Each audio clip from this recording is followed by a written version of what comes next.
Hello everyone!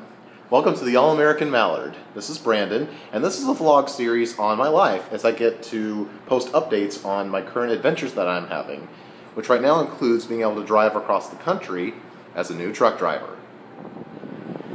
So, this week has been 9/11 week, and as of right now we're recording this video, I am in Kansas. I am outside of Olivier, Kansas, one of those two. Never asked anybody how it's pronounced, I just showed up.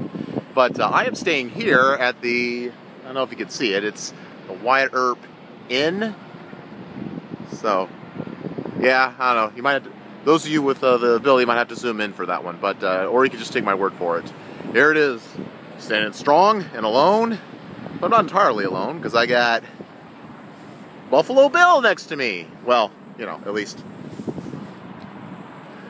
Buffalo Billy. Hey, you know what? Last year, when I was doing the Run 'Em Pirate vlogs, I actually posted one on remembering 9/11, and I just reviewed it recently, and I thought, you know what? Those thoughts are actually pretty substantial, if I do say so myself. And so I think without further ado, I'm going to go ahead and replay you clips of what I had to say regarding 9/11, and as far as my experience and what my perspective has become since then on it. So, have a look. 1993. My sister and I and our dad went up to New York City. The first and only time that my sister and I have ever been there, and we got to go up into the Empire State Building and had our pictures taken looking out the window at Manhattan Island. I'm about 12 years old, my sister's 14. I look a little different. But it's like I've been telling my students, because as you can see, the Twin Towers are there, which, as cool as it was, we had no idea in just 8 years from that point, they would not exist anymore. They're gone.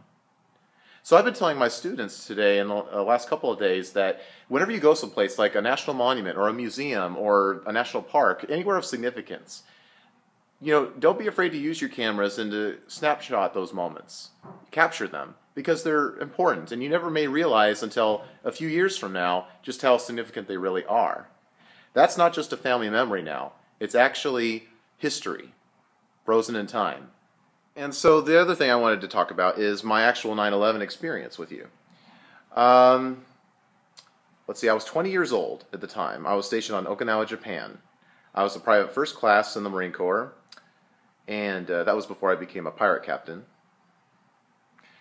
And I remember there was a typhoon, and some buddies of mine and I were in my room watching some movies. I believe it was the Alien movies with Sigourney Weaver. And my roommate came walking in, and he said, "Fellas, we're going to war." And he had just come from the lounge where the news coverage was on, and he had seen the first plane at the first tower, and then the second plane at the second tower, which meant all bets are off, this is a terrorist attack. So he came and told us, we went running in, and before I even made it to the lounge, I remember a Marine shouting out that the Pentagon had been hit.